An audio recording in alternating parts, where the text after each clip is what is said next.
Baik, selamat sore Bapak dan Ibu sekalian. Jadi hari ini saya akan menjelaskan melalui video presentasi ini untuk materi kita pada sore hari ini.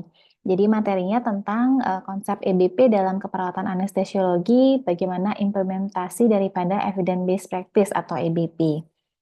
Mungkin Bapak Ibu juga sudah familiar ya dengan istilah apa itu EBP atau Evidence Based Practice. Dilihat dari apa yang sudah Bapak Ibu diskusikan sebelumnya sebelum memperoleh materi dengan saya hari ini. Saya bahas sedikit tentang konsep EBP itu. Jadi, seperti yang saya sampaikan, mungkin sudah beberapa kali Bapak Ibu mendengar tentang istilah EBP atau Evidence Based Practice. Jadi, apa sih Evidence Based Practice atau EBP? Jadi, EBP adalah penggunaan bukti ilmiah dalam membuat sebuah keputusan keperawatan. Jadi sebelum kita memutuskan sesuatu untuk memberikan intervensi ke pasien-pasiennya kita, tentu apa yang kita lakukan itu harus berdasarkan bukti ilmiah atau evidence based namanya. Sehingga itulah yang dimaksud dengan evidence based practice. Kemudian di mana sih kita bisa memperoleh daripada bukti ilmiah ini gitu. Jadi bukti ilmiah ini bisa kita peroleh dari hasil-hasil penelitian yang sudah dilakukan terdahulu, baik oleh perawat, baik oleh penata anestesi maupun tenaga kesehatan lainnya yang sekiranya hasil penelitian itu berguna untuk kita gunakan dalam memberikan asuhan keperawatan ke pasiennya kita. Nah, kemudian dalam evidence-based practice tidak hanya kita mengandalkan atau menggunakan hasil penelitian, tetapi ada namanya penggunaan bukti eksternal. Bukti eksternal itu meliputi yang seperti tadi ya, jadi bukti-bukti hasil penelitian atau misalnya sumber pustaka lain.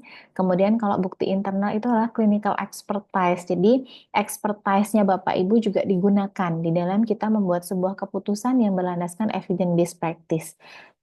Pengalamannya Bapak Ibu di klinikal, itu yang dimaksud dengan clinical expertise. Kemudian juga mempertimbangkan keinginan pasien dalam pengambilan keputusan dalam pelayanan kesehatan. Jadi dalam kita mengimplementasikan evidence-based practice nanti, dalam kita memberikan asuhan keperawatan ke pasiennya kita, jadi ada 3 hal yang harus kita perhatikan. Yang pertama adalah apa yang kita lakukan, apa yang kita implementasikan ke pasien, itu harus ada bukti ilmiah yang mendasari. Yang berikutnya adalah kita menggunakan clinical expertise-nya kita atau pengalamannya kita sebagai penata anestesi, itu kita pergunakan. Dan yang tidak kalah penting yang ketiga adalah keinginan pasien. Jadi 3 hal ini harus kita perhatikan sebelum kita melakukan implementasi daripada evidence-based practice ke pasiennya kita. Nah, kenapa sih kita harus menggunakan evidence-based practice? Kenapa nggak kita lakukan apa yang biasanya kita lakukan turun-temurun gitu ya, atau praktik tradisional yang sudah biasa kita lakukan? Jadi seperti ini Bapak Ibu, kalau misalnya kita ditanya oleh pasien misalnya. Ini contoh sederhana saja. Kapan waktu yang tepat untuk memandikan bayi? Apakah Bapak Ibu bisa memberikan jawaban yang pasti? Oh, sebaiknya di pagi hari. Oh, sebaiknya sore hari. Itu kan based on apa yang kita lakukan sehari-hari gitu ya. Apakah betul praktek itu masih berlaku saat ini seiring dengan perkembangan daripada ilmu pengetahuan dan teknologi? Kemajuan-kemajuan penelitian, sudah banyak hasil-hasil penelitian yang terbaru, mana sih sebenarnya yang lebih efektif. Nah, itu kan sebenarnya apa yang kita pikirkan ya sebelum kita memberikan edukasi, memberikan perawatan ke pasiennya kita. Sehingga diperlukanlah kita harus berdasarkan evidence based, tidak hanya berlandaskan dari traditional practice. Kemudian pertanyaan yang sederhana lainnya, sebenarnya seberapa kali sih kita harus memandikan bayi? Apakah satu kali sehari saja cukup, ataukah 2 kali sehari? Nah, untuk mendapatkan jawaban ini tentu kita harus melakukan evidence based practice atau penelusuran daripada apa sih yang sekarang efektif dilakukan berdasarkan dari hasil penelitian, clinical expertise, dan keinginan pasiennya kita. Kemudian begitu juga dengan seberapa sering sih bayi itu harus disusui gitu. Kalau sekarang kan setiap 2-3 jam itu harus disusui. Atau misalnya yang sebelum ini mungkin disampaikan bahwa nanti aja kalau misalnya bayinya lapar, nangis, baru ibunya menyusui bayinya. Apakah betul yang praktek tradisional itu masih berlaku? Sementara hasil penelitian terbaru mengatakan bahwa setiap 2-3 jam itu bayinya sudah harus disusui, kalau misalnya bayinya lagi tidur kita bangunin aja karena memang sudah waktunya untuk menyusui. Nah, itu yang harus kita ubah mindsetnya kita bahwa dalam kita memberikan perawatan gitu ya, baik itu dalam memberikan keperawatan dalam bentuk penata anestesi, itu kita tidak boleh lagi hanya mengandalkan traditional practice atau apa sih yang dilakukan secara turun-temurun. Tetapi kita harus mengubah mindset kita bahwa apa yang kita lakukan ke pasien itu harus ada evidence-nya atau evidence base-nya. Tuh. Nah, apa tantangan perawat saat ini? Yang pertama adalah perkembangan media massa dan internet yang memudahkan setiap orang mengakses informasi apapun, termasuk informasi medis. Jadi pasien-pasiennya kita itu sudah pinter-pinter ya, Bapak Ibu ya. Jadi kalau belum menemukan jawaban, dia langsung akses internet. Belum menemukan jawaban, langsung apa namanya browsing. Apa sih yang terjadi? Nah, untuk kita bisa istilahnya mengimbangi gitu. Tentu kita juga harus berlandaskan evidence base. Sehingga kita bisa memberikan informasi itu berdasarkan dari hasil-hasil penelitian terkini yang efektif sekiranya untuk pasiennya kita tidak hanya berdasarkan dari apa informasi yang ada di internet. Kemudian kemajuan teknologi medis, perhatian pada efektivitas biaya dan praktik yang berfokus pada hasil, kemudian tuntutan dalam pelayanan, di mana praktek diterapkan harus berdasarkan dari hasil-hasil penelitian. Nah, evidence base kalau di healthcare itu ada dua, ada evidence based medicine, ada juga EBN atau evidence based nursing. Sebenarnya secara konsep sama, jadi integrasi best available research evidence berdasarkan research evidence, clinical expertise, dan patient perspective atau berdasarkan hasil penelitian, judgment kita sebagai clinical expertise dan juga keinginannya pasien. Jadi itu yang menjadi landasan dalam kita menerapkan IBP. Kemudian eh, bukti eksternal, bukti internal, dan keinginan pasien untuk mengambil keputusan klinis berbasis bukti atau kita menerapkan EBP ke pasiennya kita. Bukti eksternal itu apa saja gitu ya, seperti yang saya sampaikan di awal bahwa bukti eksternal itu bisa berupa dari hasil-hasil penelitian. Kemudian bisa berasal dari teori-teori yang lahir dari penelitian. Bisa berasal dari pendapat ahli serta diskusi dari para ahli. Kemudian bukti internal itu berdasarkan penilaian klinisnya kita terhadap pasiennya kita, hasil pengkajian, hasil evaluasi dari tindakan yang sudah kita berikan ke pasiennya kita. Kemudian yang berikutnya adalah keinginan pasien. Jadi disesuaikan dengan keinginan pasien, kondisi pasien, dan yang tidak kalah penting adalah efisiensi dalam hal biaya.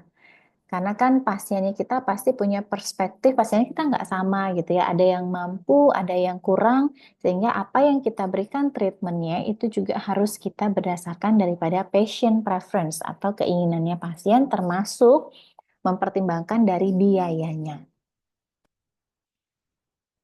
Nah, why ABP atau kenapa sih harus praktek berbasis bukti atau kenapa harus menerapkan evidence-based practice? Jadi higher quality of care and better patient outcome. Kemudian reduce healthcare cost and geographic variation in delivery of care. Kemudian without current best evidence, practice is rapidly outdated atau often to detriment of the patient. Jadi, kenapa kita harus menerapkan EBP? Karena kita dituntut untuk memberikan kualitas layanan yang uh, higher gitu ya, atau lebih tinggi. Kemudian tetapi tetap memberikan hasil yang terbaik untuk pasiennya kita. Kemudian yang berikutnya adalah meminimalisir daripada biaya. Kemudian mempertimbangkan bahwa kalau kita tidak mempertimbangkan bukti-bukti ilmiah terbaru di dalam kita memberikan implementasi ke pasiennya kita, takutnya adalah praktik yang kita lakukan saat ini, kalau nggak didasarkan evidence base terbaru, itu adalah praktik yang sudah lama ditinggalkan. Misalnya di sini ada suatu contoh. Pasiennya ini adalah pasien anak-anak ya. Jadi 4 years pediatric primary care provider advise parents to place their infant in prone position while sleeping. Jadi diberikan posisi prone ketika bayinya tertidur atau sedang pada saat bayinya tidur, underlying a reasoning that this the best position to prevent aspiration in the event of vomiting. Jadi eh, apa namanya untuk melindungi atau memperbaiki aspirasi atau mencegah aspirasi eh, ataupun mencegah dari kejadian vomiting atau muntah.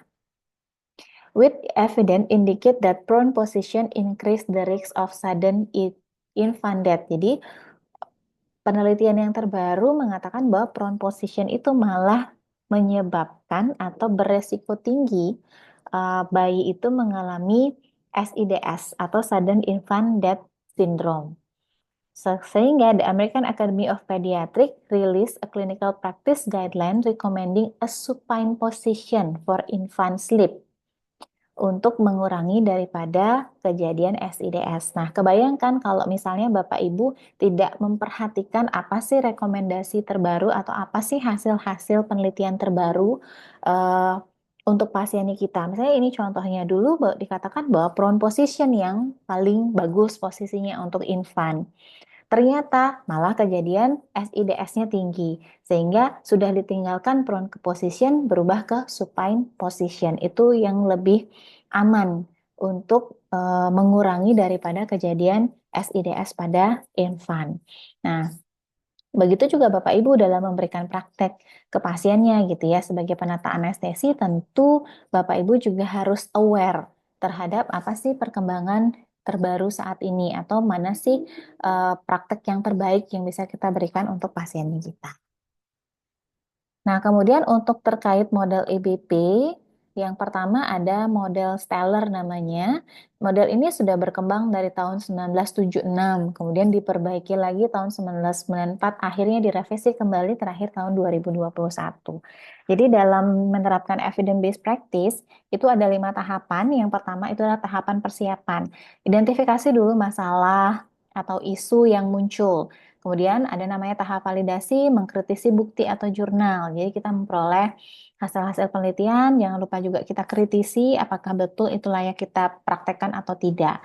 Kemudian tahap evaluasi, sintesis temuan, kemudian mengambil bukti yang bisa dipakai, kemudian ada tahap translasi atau aplikasi, memutuskan melakukan penelitian atau memulai pilot project. Tahap evaluasi adalah mengevaluasi terhadap penerapan EBP yang sudah kita lakukan. Nah, kemudian ada lagi model EOWA. Jadi, model ini sama juga diawali dengan adanya trigger atau masalah. Kemudian, jika sudah ada masalah akan dibentuk tim. Kemudian mensintesis bukti. Apabila bukti kuat, maka segera dilakukan uji coba dan hasilnya dievaluasi atau dideseminasikan. Jadi, intinya seperti ini, Bapak Ibu. Ketika kita ingin menerapkan sebuah model evidence-based practice gitu ya di rumah sakitnya kita misalnya. Yang pertama adalah kita temukan dulu masalahnya apa. Ya, misalnya contoh, karena mohon izin karena saya memang tidak berkecimpung di penata anestesi, saya adalah perawat gitu ya.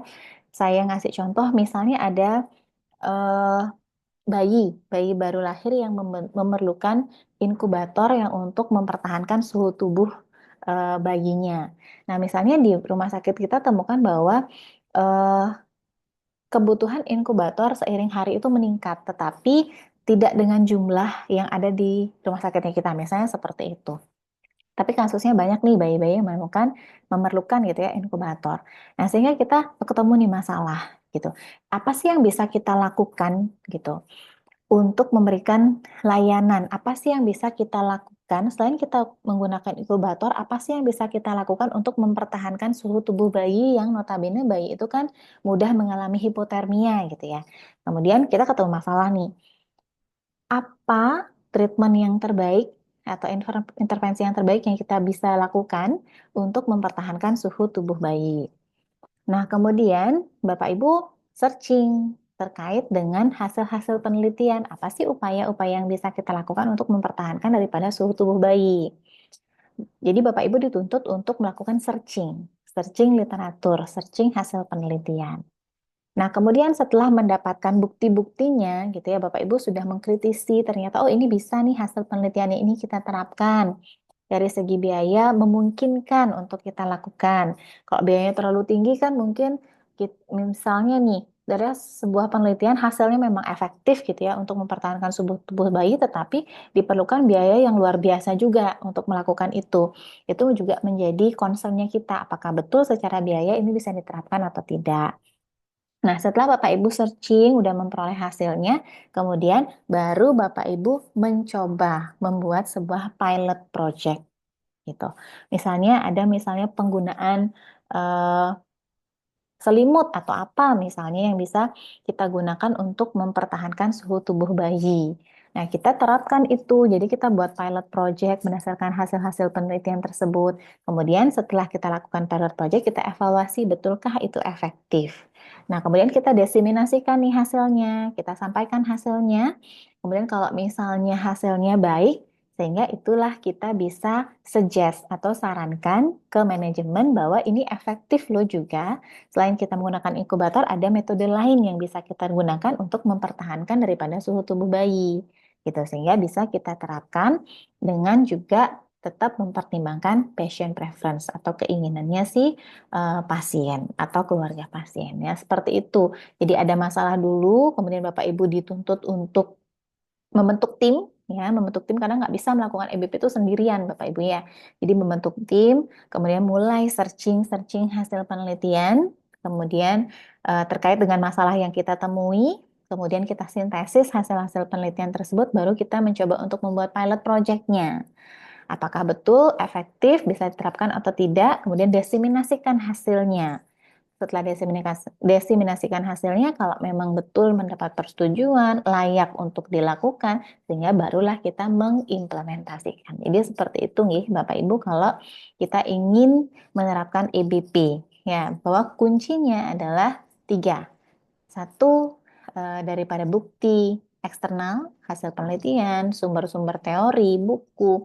Kemudian yang kedua adalah clinical expertise. Yang terakhir adalah tetap patient preference. Itu intinya kalau kita melakukan evidence-based practice. Nah, implementasi evidence-based practice dalam keperawatan anestesi. Jadi pemberian keperawatan berdasarkan fakta terbaik akan meningkatkan hasil perawatan pada klien kita. Kemudian, implementasi EBP berhasil apabila perawat mendukung pemberian perawatan berdasarkan evidence base. Jadi intinya adalah cultivate yang kalau kita EBP itu ada stepnya. Jadi tahap yang step 0 namanya, itu adalah cultivate spirit. Jadi kita dulu berkeinginan bahwa saya ingin menerapkan evidence based practice nih. Jadi saya ingin memberikan perawatan ke pasiennya saya itu harus berdasarkan evidence based, tidak hanya berdasarkan traditional practice. Jadi diawali dari mendukung pemberian perawatan berdasarkan evidence based. Kemudian praktek EBP berperan dalam perawatan kesehatan, kemudian praktek EBP meningkatkan kualitas praktek EBP menurunkan efektivitas biaya perawatan, dan penggunaan EBP meningkatkan profesionalisme. Nah, apa sih pentingnya? Kenapa harus menerapkan EBP? Yang pertama adalah memberikan hasil asuhan yang terbaik untuk pasiennya kita, memberikan kontribusi perkembangan ilmu keperawatan, menjadikan standar praktik saat ini dan relevan, kemudian meningkatkan kepercayaan diri dalam mengambil keputusan. Ini penting ya Bapak Ibu ya. Terkadang kita di posisi yang kita harus memberikan keputusan, kita apa ini pasiennya gitu ya. Kalau Bapak Ibu yang tidak terbiasa dengan, oh saya harus memberikan perawatan ini berdasarkan evidence nih, ada evidence yang mendukung. Kalau misalnya nggak ada evidence yang mendukung, Bapak Ibu akan percaya diri nggak melakukan itu ke pasiennya kita. Pasti tentu ada keraguan. Aduh betul nggak ya? Berhasil nggak ya? Tapi kalau misalnya sudah dilandasi evidence base bahwa apa yang kita lakukan ini sudah berdasarkan hasil penelitiannya efektif loh, sehingga muncullah kepercayaan diri kita dalam memberikan perawatan ke pasiennya kita. Kemudian mendukung kebijakan dan prosedur saat ini dan termasuk menjadi penelitian terbaru, kemudian integrasi EBP dan praktek asuhan keperawatan sangat penting untuk meningkatkan kualitas perawatan untuk pasiennya kita. Nah, biasanya ada muncul hambatan ketika kita sudah punya keinginan untuk melakukan evidence-based practice gitu ya untuk pasiennya kita. Hambatannya biasanya yang pertama adalah waktu. Bapak Ibu luar biasa kesibukannya ya di rumah sakit. Nggak ada, bahkan istirahat atau kadang makan pun nggak sempet. Terkadang seperti itu karena saking banyaknya tanggung jawab, saking banyaknya pasien yang harus ditangani. Sehingga hambatannya adalah yang pertama waktu. Karena kalau kita melakukan EBP itu ya, kita harus memiliki waktu setidaknya untuk membaca atau untuk mengakses daripada hasil-hasil penelitian terbaru. Nah, kemudian yang berikutnya adalah akses yang minim terkait pencarian jurnal ataupun artikel. Jadi Bapak Ibu harus mengenal database dulu, kemana sih saya harus mencari artikel terkait. Misalnya contoh, oh saya tahu tentang Google Scholar. Itu kan biasa kita gunakan untuk mencari artikel. Oh saya tahu tentang PubMed, jadi harus tahu dulu apa namanya database, kemudian mencari yang free access, yang tidak harus berbayar untuk mendownload artikel tersebut. Kemudian Bapak Ibu juga harus memiliki keterampilan untuk mencari jurnal atau artikel, keterampilan dalam melakukan riset atau melakukan penelitian. Karena kalau misalnya Bapak Ibu tidak menguasai gitu ya, tidak menguasai metodologi, ketika metodologi penelitian saya maksud, jadi ketika Bapak Ibu nanti membaca hasil penelitian takutnya bingung gitu ya, karena nggak paham metodologi penelitiannya apakah sesuai nggak hasil penelitiannya ini, metodenya sesuai tidak dengan hasil yang diharapkan gitu. Jadi harus paham dulu metodologi penelitian. Kurangnya penguasaan bahasa, karena biasanya artikel-artikel itu adalah menggunakan bahasa internasional, yang familiar adalah bahasa Inggris gitu ya. Kemudian pemahaman dalam menggunakan hasil temuan untuk praktek, kesulitan dalam mengubah praktik, kemudian kurangnya mentor, kurangnya kesadaran tentang praktik penelitian atau praktik yang berbasis bukti. Nah, langkah-langkah EBP tadi sebelumnya sudah saya sampaikan pada saat saya membahas sedikit tentang model. Jadi langkahnya adalah yang pertama mengidentifikasi masalah praktik klinis. Kemudian pengumpulan penilaian bukti evidence, membaca dan menganalisis bukti empiris, meringkas bukti evidence atau membuat sintesis hasil penelitian, baru mengintegrasikan dengan referensi klinik. Pendekatan multidisiplin untuk memastikan analisis mendalam tentang penelitian yang dianalisis. Nah, Bapak Ibu, jadi dalam penerapan evidence-based practice kita mengenal ada 7 step of EBP.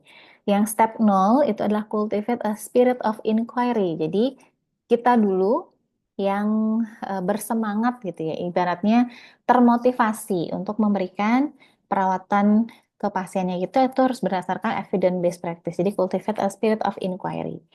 Kemudian yang step 1, ask clinical question in Picot format. Ini akan saya sampaikan di pertemuan kita selanjutnya. Kemudian step berikutnya, step 2, search for the best evidence. Kemudian step 3, critical appraise the evidence. Step 4, integrate the evidence with clinical expertise and patient preference. Kemudian step 5-nya, evaluate of the outcome of the practice decision or changes based on evidence. Step yang terakhir adalah disseminate IBP result. Nah, step ini Bapak Ibu akan step by step akan nanti dijelaskan untuk di mata kuliah EBP ini. Seperti yang pertemuan next kita, nanti kita akan membahas tentang Ask Clinical Question in Picot format. Baik, Bapak Ibu mungkin sekiranya itu yang bisa saya sampaikan tentang bagaimana sih kita mengimplementasikan evidence-based practice dalam kita memberikan asuhan keperawatan kita, khususnya bagi Bapak Ibu di kepenataan anestesian. Mungkin itu saja yang bisa saya sampaikan. Bapak Ibu, jika ada pertanyaan, silakan menggunakan WA grupnya untuk diskusi. Ya, terima kasih.